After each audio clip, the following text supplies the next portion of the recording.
Assalamualaikum warahmatullahi wabarakatuh. Perkenalkan, nama saya Ahmad Midani Al-Basiri, mahasiswa Pascasarjana Magister Manajemen, akan menjawab soal UAS yang diberikan oleh eh, Profesor Dr. Haja Tri Indra Susti. Itu eh, soal yang pertama itu, jelaskan poin-poin tentang Human Resource Management dan Competitive Advantage. Itu dari diagram ini, yang pertama itu ada Human Resource Planning, yaitu yaitu proses berkelanjutan yang memungkinkan perusahaan untuk merencanakan masa depan dalam pemberdayaan sumber daya manusia, sehingga tidak kekurangan tenaga terampil baik secara hard skill maupun soft skill. Adapun tahapan Human Resource Planning, yang pertama itu ada analisis tenaga kerja, yang kedua memperkirakan kebutuhan karyawan, yang ketiga memprediksi permintaan karyawan, yang keempat mengembangkan dan penerapan rencana. Kemudian yang di bawahnya ada job analysis, di mana job analysis adalah kegiatan untuk mengumpulkan informasi yang berhubungan dengan jabatan secara sistematis dan teratur, antara lain mengenai dimensi atau fungsi-fungsi dan indikator pekerjaan. Di mana kotak yang pertama itu di bawah ada recruitment dan selection, di mana recruitment selection itu ialah bertujuan untuk mendapatkan karyawan yang memiliki kapabilitas yang dibutuhkan dengan kualifikasi yang tepat pada waktu yang tepat dengan biaya efektif dengan penugasan yang tepat, sehingga dalam jangka panjang dapat menjadi keunggulan perusahaan. Kemudian eh, dia berada pada kotak nomor 2, kemudian menuju ke kotak yang nomor 3 itu ada training or development, di mana ialah itu program pelatihan yang memiliki tujuan spesifik untuk mengatasi masalah kurangnya skill atau kompetensi seseorang, sedangkan development adalah program yang diberikan untuk mengembangkan kemampuan pada diri yang sifatnya intangible. Kemudian yang berikutnya itu performance appraisal, adalah salah satu kegiatan yang penting dalam manajemen sumber daya manusia. Melalui performance appraisal, manajemen dapat menilai kinerja karyawan secara sistematis dan objektif. Kemudian yang di bawahnya adalah kompensasi, di mana kompensasi itu adalah segala sesuatu yang diterima baik berupa fisik maupun non fisik. Bisa juga berarti seluruh imbalan yang diterima oleh karyawan atas jasa atau hasil pekerjaan. Kemudian yang di bawahnya ada productivity improvement, ialah kemampuan karyawan dalam memberikan hasil kerja sesuai dengan yang diharapkan dalam waktu yang singkat. Kemudian dia berada pada kotak ketiga, kemudian menuju ke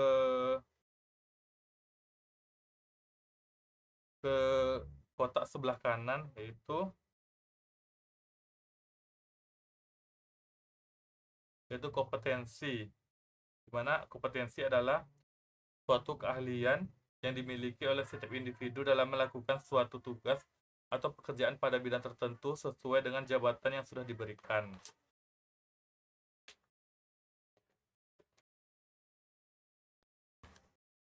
Kemudian ada motivasi, ialah kondisi internal yang membangkitkan seseorang untuk bertindak, mendorong seseorang untuk mencapai tujuan tertentu dan membuat individu tersebut untuk tetap tertarik dalam kegiatan tertentu.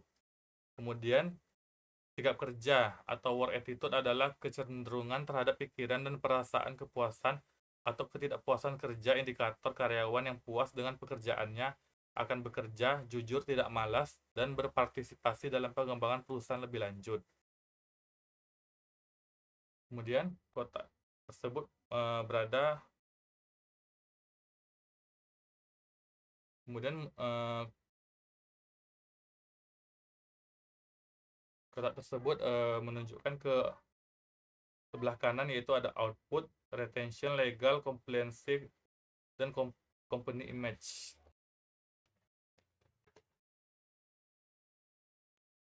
Output adalah hasil dari suatu input yang mengalami suatu proses tertentu sehingga menghasilkan sesuatu yang disebut sebagai output. Kemudian retention adalah program untuk mempertahankan pelanggan setia. Kemudian legal compliance adalah mengacu kepada kewajiban suatu perusahaan untuk mematuhi semua peraturan undang-undang. Kemudian ada company image adalah perasaan gambaran dan juga kesan publik terhadap sebuah perusahaan. Kesan tersebut sengaja diciptakan melalui objek, organisasi, ataupun orang yang ada di dalamnya. Lalu yang di bawahnya itu ada workplace justice atau keadilan organisasi, yaitu mencerminkan bagaimana karyawan memandang keadilan di tempat kerja. Konsep ini dapat berdampak signifikan pada keterlibatan dan kepuasan karyawan. Kemudian ada unions atau serikat pekerja, adalah organisasi pekerja dalam perdagangan, industri, atau perusahaan yang dibentuk untuk mewakili pekerja dalam negosiasi dengan manajemen mengenai masalah gaji, tunjangan, dan kondisi kerja. Kemudian ada safety and health adalah praktik yang berkaitan dengan keselamatan, kesehatan, kesejahteraan, dan kesehatan manusia saat mereka bekerja. Kemudian ada internasional, yaitu organisasi yang dibentuk dan dianggotai lebih dari satu negara yang dibuat dengan sukarela dengan dasar kesamaan. Tujuannya untuk menciptakan perdamaian dunia dalam tata hubungan internasional.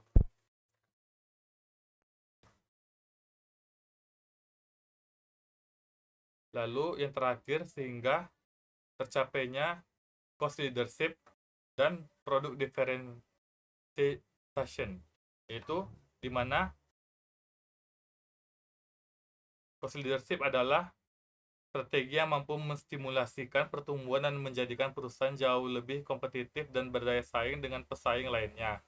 Produk diferensiasi yaitu pengenalan karakteristik atau fitur unik dan khas pada suatu produk untuk memastikan proposisi penjualan unik dari produk tersebut.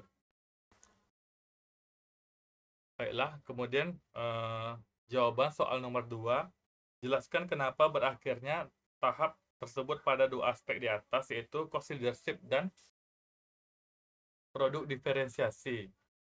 Yaitu pada aspek cost leadership, strategi kepemimpinan biaya yaitu perusahaan yang menyediakan jasa atau produk yang sama dengan pesaingnya, namun memproduksinya dengan biaya lebih rendah. Perusahaan dapat mengurangi biaya per unitnya dengan meningkatkan nilai jumlah unit yang diproduksi atau total biaya produksi.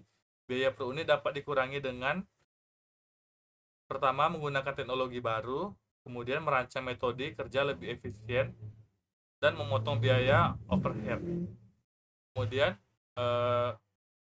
pada aspek produk diferensiasi, yaitu terjadi ketika suatu produk perusahaan menghasilkan produk atau jasa yang disukai pembeli. Perusahaan dapat mencapai tujuan ini dengan menciptakan kualitas produk atau layanan yang lebih baik, menyediakan produk inovatif, dan menciptakan keunggulan kompetitif jika pelanggan perusahaan bersedia membayar cukup untuk menutupi biaya produksi tambahan.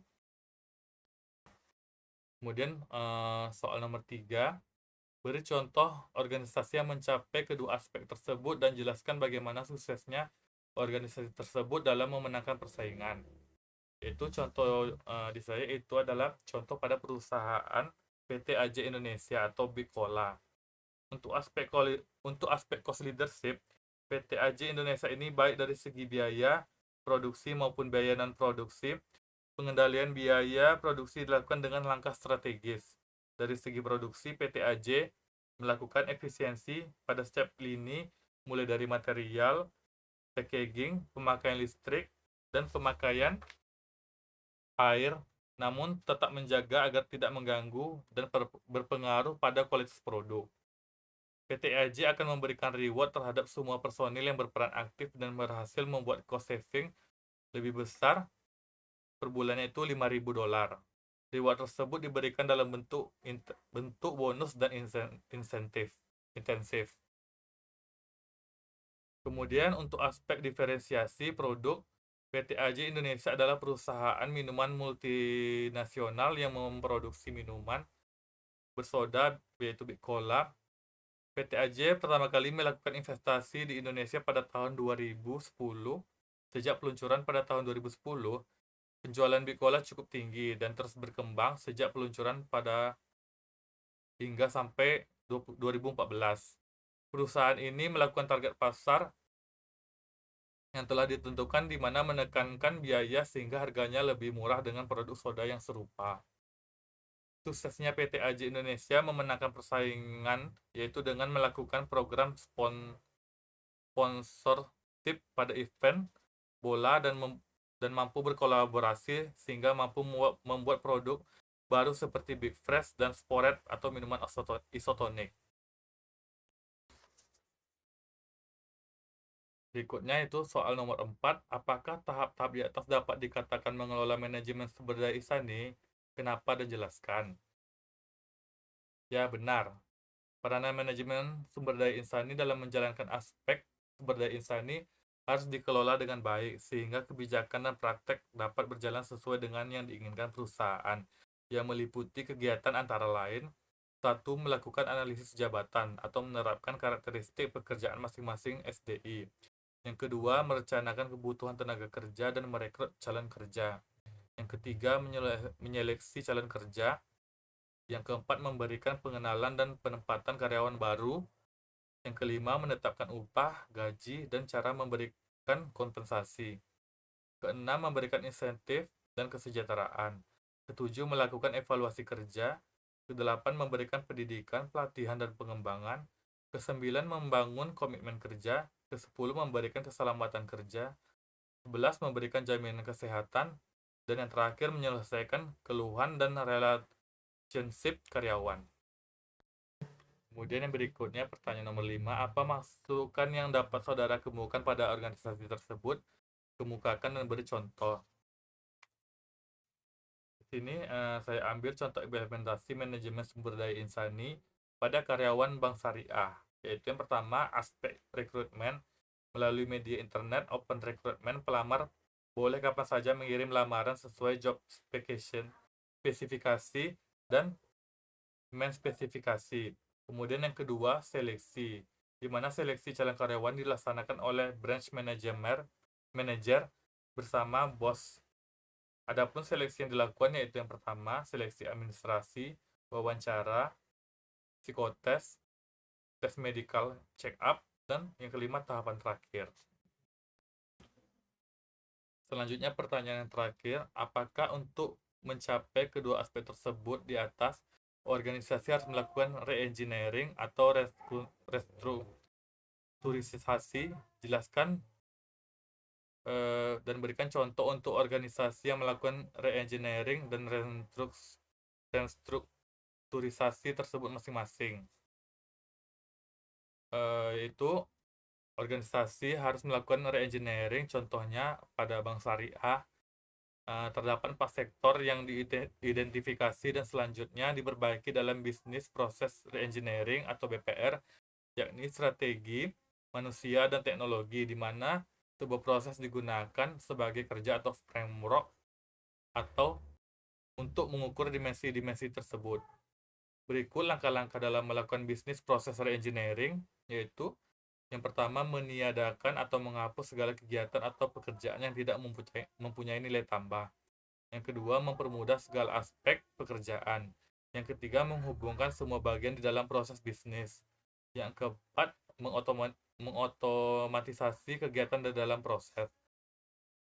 Kemudian, restrukturisasi pembiayaan, yaitu upaya yang dilakukan bank dalam rangka membantu nasabah agar dapat menyelesaikan kewajibannya antara lain melalui 1. Penjadwalan kembali atau rescheduling, yaitu perubahan jadwal pembayaran kewajiban nasabah atau jangka waktunya. Yang kedua, persyaratan kembali atau reconditioning, yaitu perubahan sebagian atau seluruh persyaratan pembiayaan, antara lain perubahan jadwal pembayaran, jumlah angsuran, dan pemberian potongan.